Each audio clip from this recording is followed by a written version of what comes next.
kami melimpah dengan ucapan syukur dan terima kasih.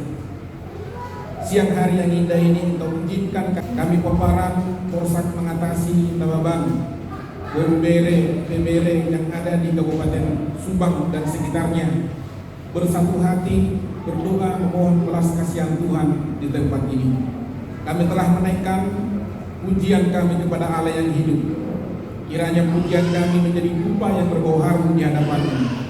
Saatnya kami dengar-dengaran akan sabda Allah. Kiranya Tuhan yang memberkati setiap kami yang boleh mendengarkan isi hati-Mu. Hamba-Mu yang menjadi saluran berkat-Mu, sucikan, kuduskan. Ini doa kerinduan kami. Kami beralasan hanya di dalam satu nama, Yesus Kristus Tuhan, kekasih jiwa kami. Amin. Shalom kita salutna. Mulai dari Hamunaka dengan buku Hubungan Nalaban Borubere, Ibebere na Kabupaten Subang yang memberikan kepercayaan kepada saya untuk boleh bersama-sama dan berdiri di hadapan Damang Daina akan ibu doktu akan bereku akan helaku akan promeku naruh juga sekian perjodoh pada tahu diriku au merkuar derman nababang nomor 1 Sandar Kagodang Bali Raja asal siang desa Betonga hutan Betobing Besiatan Partijaku baru menang 2 dia tidak anak nomor 1 baru lagi kuliah semester 5 di ITB Bandung nomor 2 kelas 1 SMA di Jakarta. Aku di Subang baru menjelang 1 bulan dilantik menjadi wakil ketua Pengadilan Negeri Subang bulan November tahun 2010 siang. Jadi puji Tuhan boy tampak satu sehari bahwa pertamina tugas tiga. Firman Tuhan dihitan di bagasi tiga temana adalah menang di masa sukar. Mungkin berapa hitam yang asli di lomba tubuh di hutan meluau tubuh ditorong menoloki pun di lomba topik orang di hutan api bulan manisnya ke arsam bau akasan pikir dohong suga-suga dohong akah bicu imana bulan di hutan api dohong haung tusam ala sonari nangarobe mesti suri di sana tinggi satu ketika ada seorang mengalami asal di pido sangkar burung saat dimana ke puncak bukit dan dia menemukan sangkar burung Raja Wali. Kebetulan Raja Wali ini sedang mengerami telurnya. Lalu satu butir telur itu dibawa pulang ke rumah, dimasuk tuh asar di manuk yang sedang mengerami telurnya. Pendek cerita, telur Raja Wali menetas, telur ayam juga menetas. Anak Raja Wali berbentuk seperti burung Raja Wali, anak ayam seperti ayam kebanyakan. Induk ayam mengajari anak-anak ayam dan anak Raja Wali yang satu itu untuk mengais-ngais mencari makanan. Seperti ayam, berkomik dan martahuak seperti ayam. Lalu satu ketika ada seekor Raja Wali terbang di angkasa dan kemudian secepat kilat induk ayam memanggil seluruh anak-anaknya termasuk anak Raja Wali untuk bersembunyi. Lalu anak Raja Wali bertanya kepada induknya, mengapa kita harus sembunyi? Maka induk ayam berkata, kamu lihat nak yang di atas itu ada Raja Wali. Satu ketika kita akan diterkamnya kalau kita tidak bersembunyi. Anak Raja Wali penasaran. Mengapa dia penasaran? Karena bentuk tubuh Raja Wali itu berbeda dengan bentuk tubuh anak-anak ayam yang lain. Lalu suatu ketika dia mulai mencoba untuk melompat, mencoba untuk terbang tetapi tidak bisa, mungkin sakit dan terluka. Tapi ketika dia lihat Raja Wali yang di atas itu mirip dengan dia, maka usaha itu dia lakukan sampai pada akhirnya anak Raja Wali itu bisa terbang seperti Raja Wali benaran. Dia tinggalkan anak-anak ayam, teman-teman ayam lainnya. Dia bisa terbang di angkasa. Dalam kontainan, apa makna dari cerita ini? Yang mau saya sampaikan adalah ketika Raja Wali berada di lingkungan ayam, maka Raja Wali ini berperilaku berpola seperti ayam. Dia tidak bisa terbang, dia tidak bisa kuat di tengah badai persoalan hidup. dia ketakutan ketika menghadapi masalah. Tetapi ketika Raja Wali ini menyadari bahwa dia adalah Raja Wali, maka dia tinggalkan teman-teman ayamnya, maka dia terbang di angkasa, badai persoalan hidup. Dan kawan-kawan, kita semua adalah laksana Raja Wali, bukan seperti ayam. Oleh karena itu kita harus belajar bagaimana kita bisa menang di tengah-tengah kesukaran. Firman Tuhan dalam Yesaya 40 ayat 29 sampai 31. Dia yang memberi kekuatan kepada yang lelah dan menambah semangat kepada yang tiada berdaya. Orang-orang muda menjadi lelah dan lesu, dan teruna-teruna jatuh tersandung. Tetapi orang-orang yang menanti-nantikan Tuhan mendapat kekuatan baru. Mereka seumpama Raja Wali yang naik terbang dengan kekuatan sayapnya. Mereka berlari dan tidak menjadi lesu. Mereka berjalan dan tidak menjadi lelah. Nama kawan-kawan, ini masa pandemi global. Sejak bulan Februari sampai dengan sekarang dilakukan PSBB, dilakukan lockdown di beberapa negara, menimbulkan kesulitan-kesulitan sosial kemasyarakatan termasuk ekonomi. Banyak orang yang sakit, banyak orang yang meninggal, Bapak Ibu. Dan ini menimbulkan ketakutan yang sangat amat, Bapak Ibu. Mungkin kita berusaha untuk keluar dari masalah ini, tapi kita tidak bisa, kita tidak berdaya. Apa yang harus kita lakukan supaya kita bisa menang melewati masa sukar ini? Yang pertama, kita harus belajar seperti pada burung Raja Wali. Apa yang dilakukan oleh Raja Wali, Bapak Ibu? Ketika dia membangun sangkarnya atau sarangnya, maka biasanya dia akan tempatkan di tempat yang tinggi, di puncak-puncak bukit Gunung Batu. Raja Wali akan pertama membangun sangkarnya dari pohon-pohon yang keras, dari duri-duri yang keras, itu sebagai dasar. Yang kedua, dilapisi dengan jerami. Yang ketiga, dilapisi dengan kapas dan bulu-bulu halus. Raja Wali bertelur, dierami, dan kemudian anak Raja Wali menetas. Pada 1, 2, sampai 3 bulan pertama, Raja Wali akan disuapi oleh induknya. Dia datang membawa makanan dari luar, dibawa sihapor, dibawa gulung-gulung, dibawa deke, Bapak Ibu, disuapi ke mulut anak Raja Wali itu. Anak Raja Wali hanya bisa membuka mulut, mengangah. Kemudian dia tertidur, tidak melakukan apa-apa. Dia nyaman 3 bulan pertama. Bapak Ibu, bukankah kita seperti anak Raja Wali? Selama ini, sebelum pandemi global terjadi di tengah-tengah seluruh dunia ini, kita terlalu nyaman, Bapak Ibu. Kita datang ke gereja, kita didoakan oleh sintua, kita didoakan oleh penghajir, didoakan oleh pendeta, diberikan firman Tuhan. Habis itu pulang dari gereja, pulang ke rumah dan tidak melakukan apapun juga.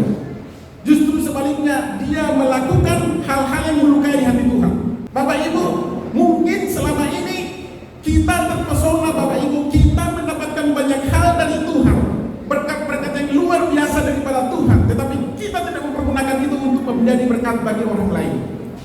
Ini menjadi persoalan kita sampai suatu saat seperti pada saat ini pandemi global datang.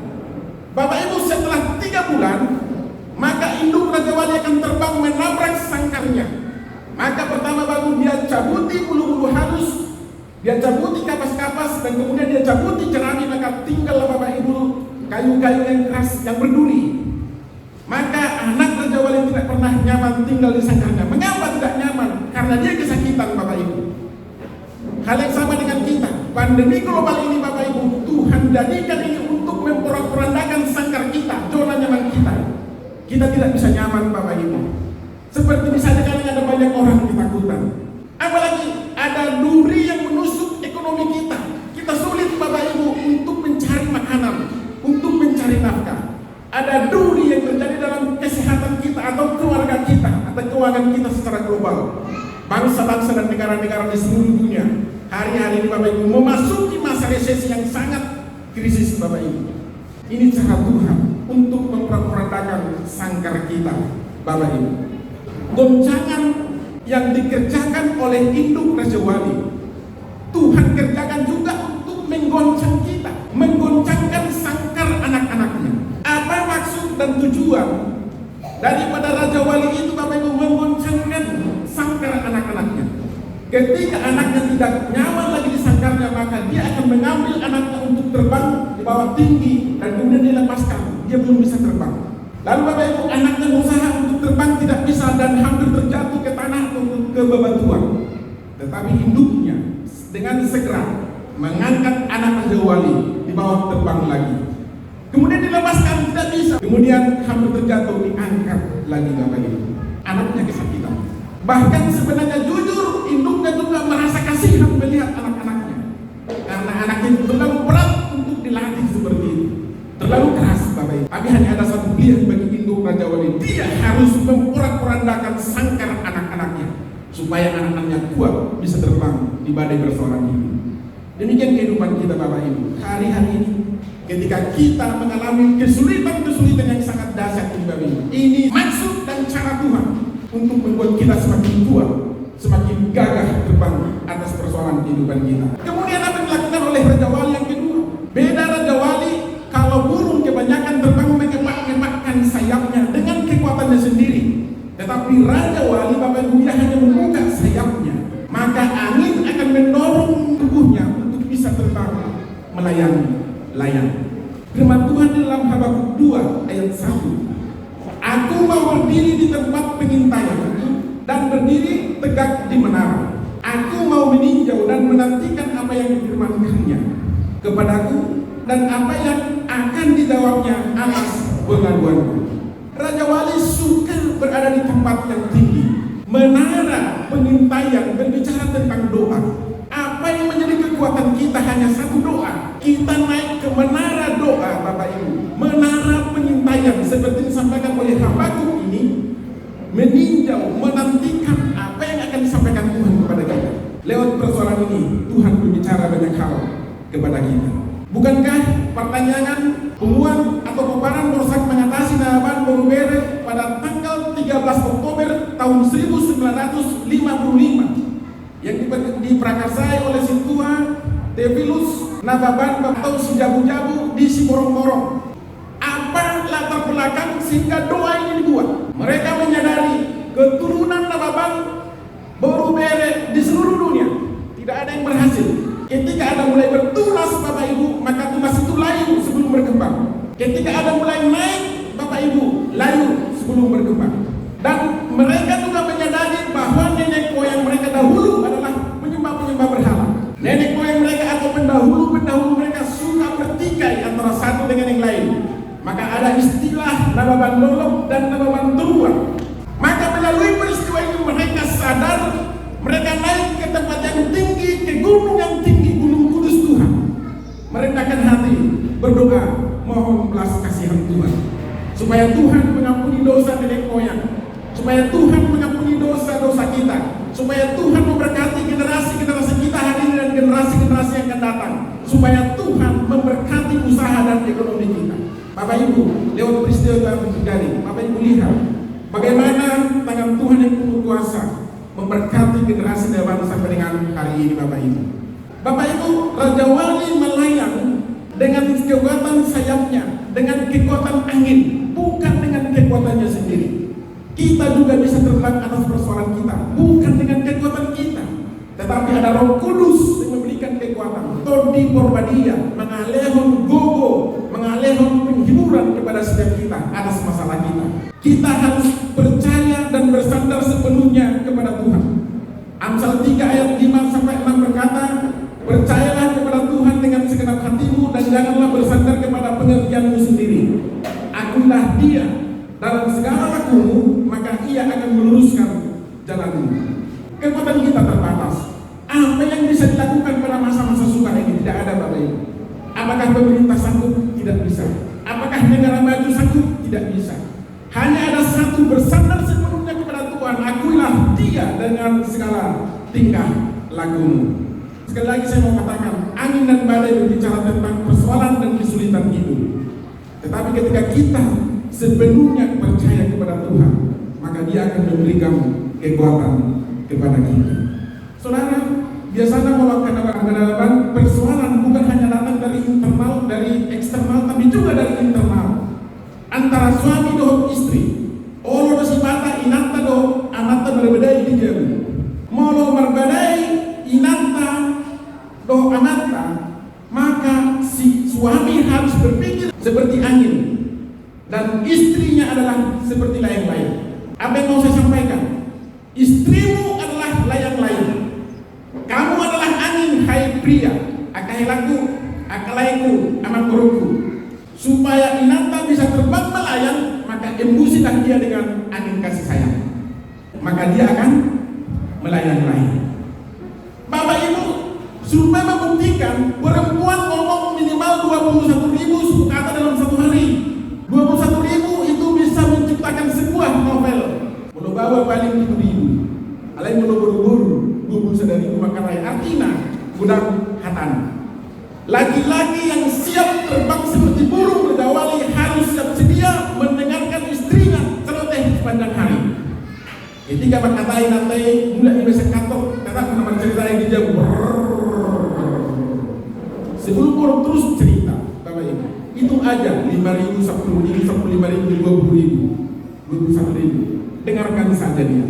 Dan biasanya kalau perempuan sudah capek bercerita sepanjang hari, maka dia akan tertidur.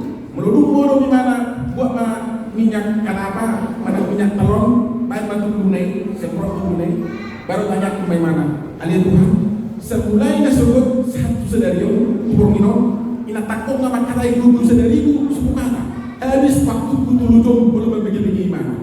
Pas bagaimana anjir bersebut, seterusnya mau gak bisa 5.000, gak bisa 10, gak bisa 5.000, ujung gak ada bulan pe kata-kata. Ada, kan selesai. Tidak ada lagi nama ban bau bere yang datang kepada saya. Pak Hakim ceraikan kami, tidak ada. Ingat baik-baik, apa yang disatukan oleh Tuhan tidak bisa diceraikan oleh manusia. Amin. Kedua, Raja Wali memperbarui kekuatannya. Sebenarnya Raja Wali itu usianya pada 40 tahun dia sudah siap untuk mati. Mengapa? Karena dia sudah tua, turbin, paruhnya sudah bengkok sampai ke dadanya, kuku-kukunya juga sudah bengkok, Bapak Ibu tidak bisa mencengkram makanan atau mangsa. Bulu-bulunya juga sudah menebal, sudah terlalu berat untuk bisa terbang di angkasa. Hanya ada dua pilihan. Yang pertama, mati, atau yang kedua, berubah. Bapak Ibu, burung Raja Wali ternyata memilih untuk berubah. Maka selama 150 hari dia mengalami transformasi. Dia naik ke puncak bukit yang tinggi, maka dia cakar-cakar itu bebatuan, dia patok-patok itu dengan patohnya bebatuan, maka paruh dan cakar melepas. Muncullah cakar dan paruh yang baru. Dengan paruh dan cakar yang baru, maka bulu-bulunya pelan-pelan juga dilepaskannya, dihempas-hempaskannya ke pohon, ke ranting-ranting pohon. Semua bulunya terlepas dan muncullah bulu-bulu yang baru. Dengan masa yang baru itu Bapak Ibu, maka usia Raja Wali yang tadinya 40 tahun, maka dia akan tambah 30 tahun lagi. Maka total usia Raja Wali adalah 70 tahun.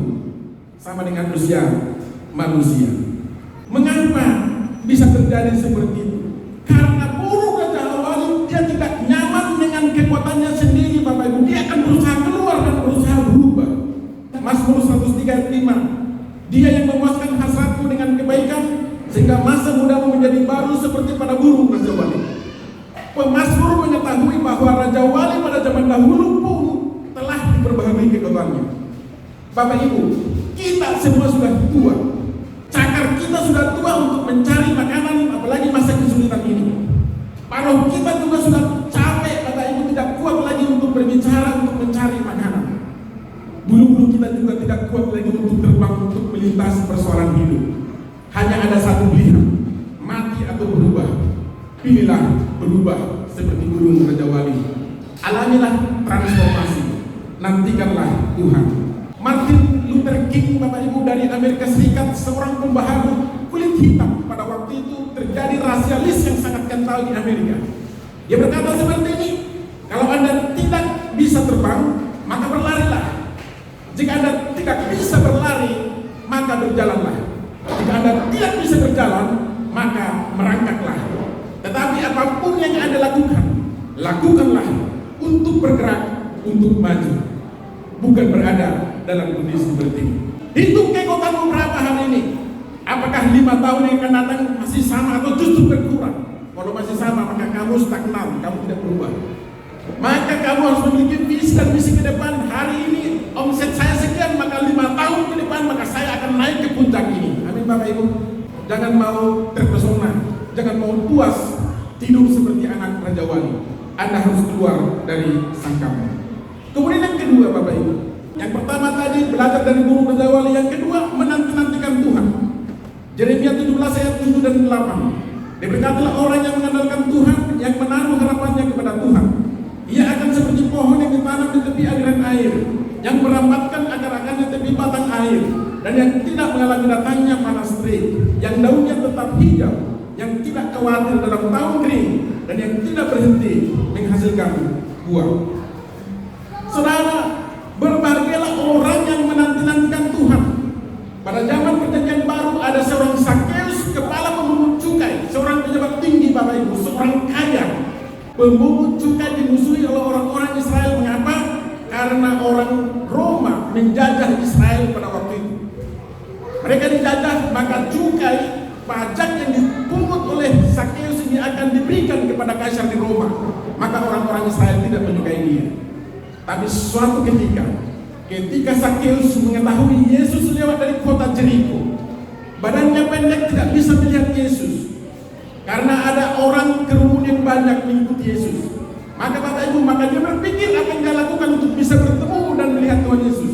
Dia berlari dengan sangat cepat Bapak Ibu, mendahului orang-orang banyak. Dia melihat pohon dan dia panjat pohon itu dan dia melihat Yesus dari atas pohon. Ketika Yesus lewat dari situ Bapak Ibu, Yesus melihat ke atas pohon itu dan Yesus berkata, Sakeus, turunlah, karena hari ini aku akan menginap di rumahmu. Yesus menghentikan langkahnya. Perhatian Yesus tertuju kepada satu pribadi yang memanjat pohon itu. Dia itu adalah pejabat, tidak jaim, tidak tinggi hati, tidak sombong. Bapak Ibu saudara kasih Tuhan, maka benar Yesus datang ke rumah Sakeus. Ketika Yesus menginap di rumah Sakeus Bapak Ibu, maka apa yang terjadi? Yang pertama, terjadi keselamatan atas diri Sakeus karena dia menerima Yesus sebagai Tuhan dan Juru Selamat dalam kehidupannya. Yang kedua, seisi rumahnya diselamatkan karena Yesus datang ke rumah Sakeus, maka seisi rumahnya diselamatkan. Kemudian yang ketiga, bukan hanya itu, terjadi perubahan yang radikal atas diri Sakeus. Dia berkata, apabila ada yang kurampok dari harta ini, maka akan saya kembalikan 4 kali lipat. Dan setengah dari harta saya akan saya berikan kepada orang-orang miskin, kata Sakeus. Bapak Ibu, kita Nababan Borobere yang ada di tempat ini, bahkan yang ada di seluruh dunia, di seluruh Indonesia ini, nantikanlah Tuhan, milikilah kerinduan seperti kerinduan Sakeus memandang wajah Tuhan, maka kehidupanmu akan diberkati, rumah tanggamu akan diberkati, ekonomimu akan diberkati, dan kehidupan menjadi dampak bagi orang-orang lain. Amin Bapak Ibu. Jangan jadi Bapak Ibu, seberapa kaya engkau hari ini, seberapa tinggi pangkatmu hari ini, itu tidak ada apa-apanya, karena itu semua adalah pemberian daripada Tuhan. Hidupmu harus menjadi berkat bagi banyak orang. Amin Bapak Ibu. Dan yang terakhir Bapak Ibu, apa yang kita lakukan supaya kita bisa menang di atas kesukaran? Milikilah paradigma yang baru. Saudara-saudaraku, anggaplah sebagai sesuatu kebahagiaan apabila kamu jatuh ke dalam berbagai-bagai pencobaan. Sebab kamu tahu bahwa ujian terhadap imanmu itu menghasilkan ketekunan. Ujian terhadap imanmu, Corona 19 ini menghasilkan ketekunan. Dan ketekunan itu Bapak Ibu akan menghasilkan buah. Dan buah itu adalah buah-buah yang matang, yang manis, yang bisa dinikmati oleh orang lain. Seperti di Subang ada buah nenas, buah semadu. Bapak Ibu, pasti dicari orang. Kita pun ketika buah kita manis Bapak Ibu, kita akan dicari orang. Ayat yang terakhir, Kejadian 50 ayat 20. Memang kamu telah merekarekakan yang jahat terhadap aku, tetapi Allah telah merekarekakannya untuk kebaikan, dengan maksud melakukan seperti yang terjadi sekarang ini, yakni memelihara hidup satu bangsa yang besar. Jadi janganlah takut, aku akan menanggung makananmu dan makan anak-anakmu juga. Demikianlah yang menghiburkan mereka, menenangkan hati mereka dengan perkataannya. Bapak Ibu, ini adalah kisah nyata. Saudara-saudara Yusuf menjual dia kepada orang Ismail. Orang Ismail menjual dia kepada orang Mesir. Yusuf menjadi pembantu di rumah Potifar, kepala pengawal istana raja. Bapak Ibu, istri Potifar menfitnah dia, menimbulkan kabar hoax Bapak Ibu, dia bilang bahwa Yusuf hendak memperkosa dia, sebaliknya istri Potifar hendak memperkosa Yusuf. Masuk penjara.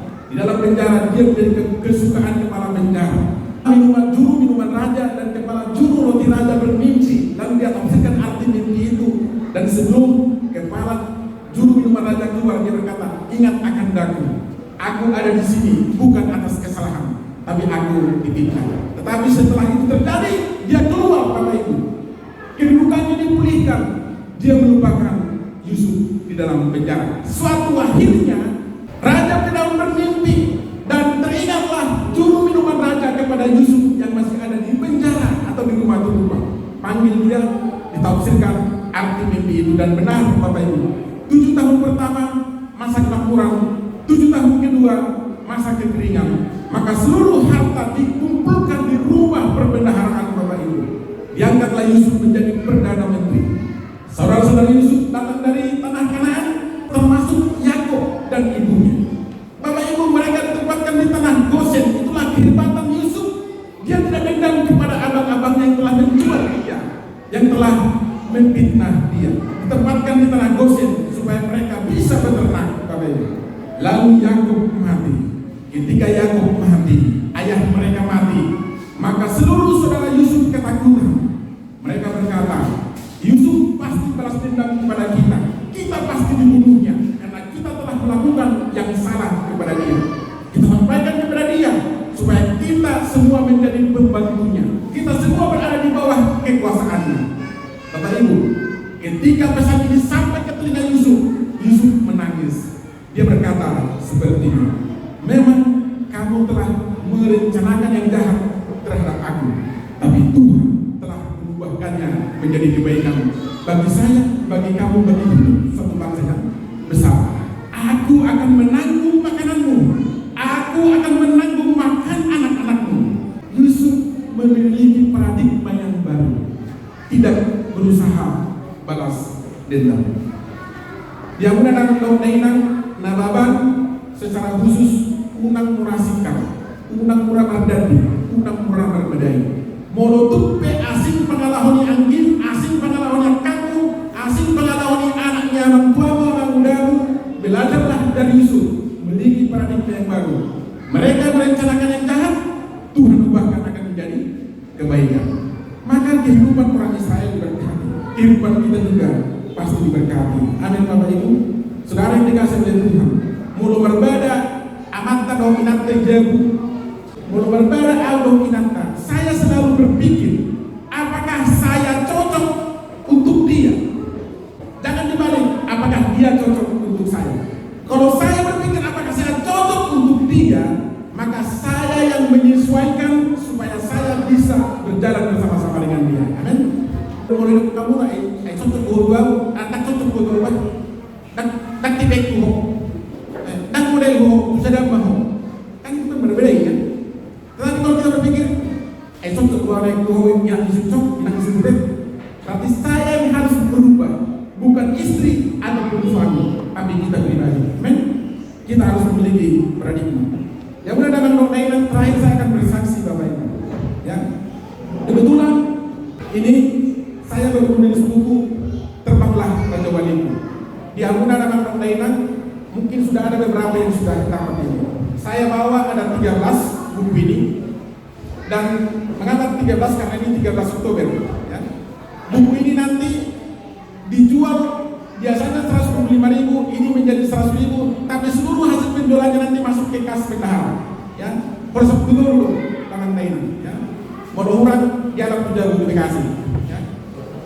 Bapak Ibu, Terbanglah Raja Waliku ini kisah inspiratif perjalanan kehidupan saya. Tahun 90 saya tamat SMA dari Siporong-Porong.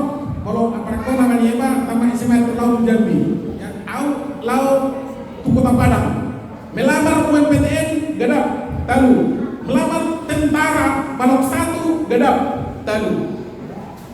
Pindah ke Medan Bapak Ibu, melamar 2 kali CPNS golongan 2 gedap talu. Pada akhir tahun 92 ada penerimaan CPNS golongan 1B. Saya ikuti Bapak Ibu. Pada tanggal 15 Januari tahun 93, waktu waktu menyisir kami di hutan, hutan kami. Suruh tuh Bapak keluar mencoba Bapak pengumuman CPNS. Kubeling Bapak Ibu puji Tuhan kalau ini benar-benar menang. Mulai mahal itu hutan Bapak. Ini kalau kami mah orbo do sisir di hauma. Mulai mahal itu hutan. Kita Bapak mama jambi na beluga itu disegel di mana mah jambi sebagai tanda ucapan syukur. Mandok molade Tuhan. Ngamau nang anak-anak calon pegawai negeri golongan 1B. Roa kahumar balok Bapak Ibu marjalani au doh pengarong Bapak. Selamat anak ini atas silaceng ngamau nang pegawai negeri. Lasroani nasida. Alerang dibutuh lagi au golongan 1B. Gaji hanya 52.800 rupiah. Maret 93 saya masuk kerja. Medan Tata Usaha Negara Medan. Kerja adalah sampah dan cleaning service jaga malam. Bapak Ibu, saya mendengarkan firman Tuhan di gereja bahwa kamu akan diberkati, kamu tidak akan turun tapi akan naik, kamu akan menjadi kepala bukan ekor. Kalau kamu sungguh-sungguh mendengarkan firman Tuhan dan melakukannya. Saya berpikir bagaimana mungkin saya menjadi kepala di kantor pangkat saya yang paling rendah golongan 1B. Tapi dengan iman saya berkata saya menjadi kepala, saya menjadi pemimpin.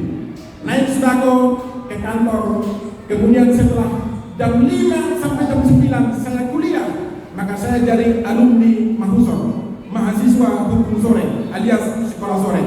Puji Tuhan, tamat 4 tahun, IP hanya 2,83, tidak sampai 3.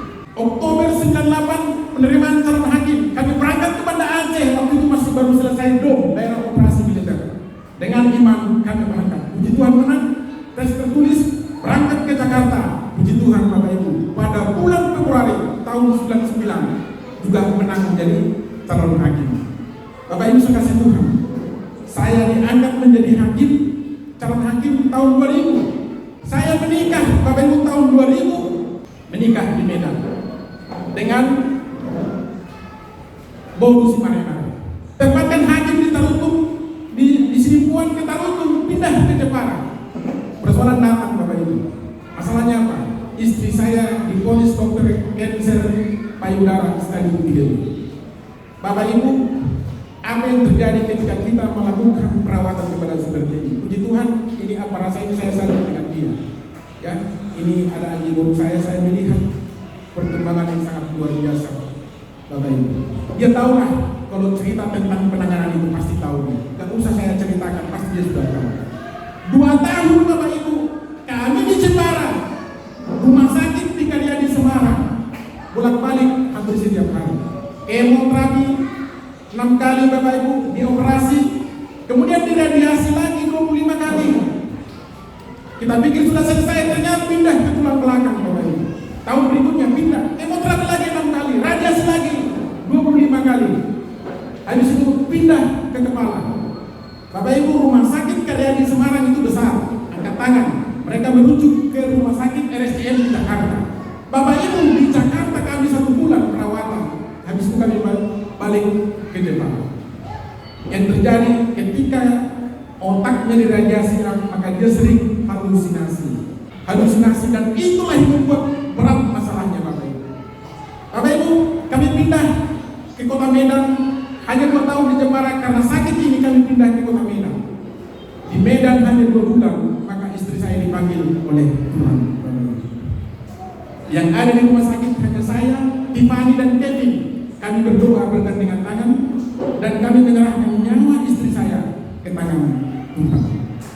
Dia dipanggil oleh Tuhan, dibawa ke Sorong pada tanggal 30 Agustus tahun 2012 dikuburkan. Bapak Ibu, tanggal 1 September 3 hari berikutnya saya sudah khotbah di gereja seperti ini. Yang saya katakan waktu itu adalah bagaimana Kaleb meraih janji Tuhan. Menunggu waktu Tuhan selama 45 tahun, usianya sudah tua ada 85 tahun, tapi dia meminta pegunungan berbicara tentang kesulitan, tantangan, bukan hal yang gampang. Tapi ketika Joshua menjadi pemimpin mereka di tanah Kanaan Bapak Ibu, maka Kaleb menghadap Joshua, engkau tahu firman yang disampaikan Tuhan kepada Barnea untuk memberikan tanah Hebron kepada saya. Bapak Ibu, Hebron pegunungan. Hebron ada orang enak, raksasa Bapak Ibu. Kesulitan, bebatuan dia minta itu, dan benar sampai dengan hari ini Hebron menjadi milik pusaka daripada Kaleb, suku Kaleb Bapak Ibu. Bapak Ibu sudah kesimpulan. Itu saya sampaikan. Dan saya katakan kepada jemaat, kami ada bertiga di sini. Bapak Ibu lihat di YouTube saya Tiffany dan Kevin, kami bernyanyi di gereja. Saya katakan kami ada bertiga di sini. Jangan katakan kasihan Pak Nababan, kasihan anaknya yang masih SD kelas 6 dan kelas 4 SD. Jangan katakan kasihan kepada saya, jangan katakan kasihan kepada anak saya. Karena Tuhan akan memeliharakan kehidupan kami, karena Tuhan akan menjaga kehidupan kami. Karena rancangan Tuhan atas kehidupan saya dan kedua anak saya adalah sukacita dan damai sejahtera untuk memberikan masa depan yang penuh dengan pengharapan. Bapak Ibu, kami pulang ke Medan. Tidak terlalu lama Bapak Ibu, tidak terlalu lama saya ketemu dengan istri saya yang sekarang. Rumah Rosinitas Kanya baru menanggung. Ketemu di mana?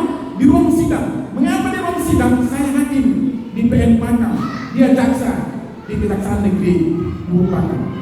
Ketika baru selesai membacakan tuntutannya Bapak Ibu, maka ibu jaksa ini main mata kepada hakim.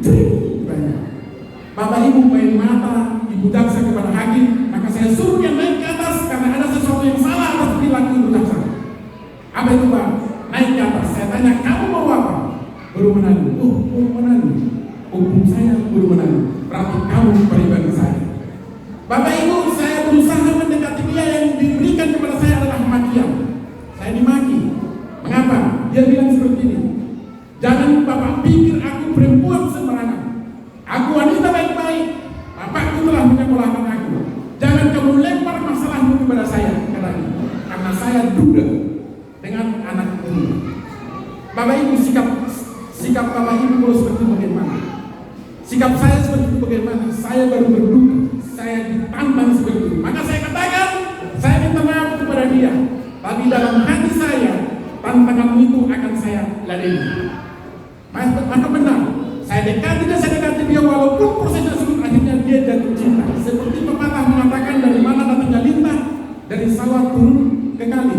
Dari mana datangnya cinta, dari mata turun ke hati. Akhirnya kami menjadi satu hati. Bapak Ibu, itu sekilas semua lengkap di buku ini. Kalau saya ceritakan nanti kan mana beritahu, kan mana beritahu perlu cerita sendiri. Jadi kalau naik penurut yang berkami yang ceritai, Tuhan hukum pola 100.000 hektar kalian bendahara dan pulau menjadi kasus semua seperti itu. Yang terakhir, Yesaya 41 ayat 10. Janganlah takut sebab aku menyertai engkau. Jangan bimbang sebab aku ini Allahmu. Aku akan meneguhkan, bahkan akan menolong engkau. Aku akan memegang engkau dengan tangan kananku yang membawa kemenangan. Sekali lagi berikan kemuliaan bagi Tuhan kita. Bagi Tuhan ini kita mengimani dengan semati kita. Belum didawan dan kita. Dan pada tahun lalu di dikasih waktu ini tahun pertama harus dipaksa. Kan? Yo nak pun sehari. Cuma tidak bukan ini bukan masalah dogma, ini masalah sukacita. Amin. Dan Bapak Bobo Bere harus bisa menjadi berkat bagi banyak orang. Ya. Lihat Bapak Ibu, bagaimana Tuhan menuntun kita melewati bebatuan, melewati tanah cadas, tanah kering. Tuhan akan sediakan berkat-berkat yang baru. Di padang gurun Tuhan akan sediakan oasis, air sumber kehidupan. Di lembah kekelaman Tuhan akan membuat menjadi lembah yang bermata air. Jangan takut, jangan bimbang dan ragu. Sekali lagi, firman Tuhan berkata kepada kita, bagaimana kita supaya bisa menang atas kesukaran, belajar seperti Raja Wali. Nantikanlah Tuhan, milikilah paradigma yang baru. Anak-anak kita akan diberkati, generasi kita akan diberkati, rumah tangga kita akan diberkati.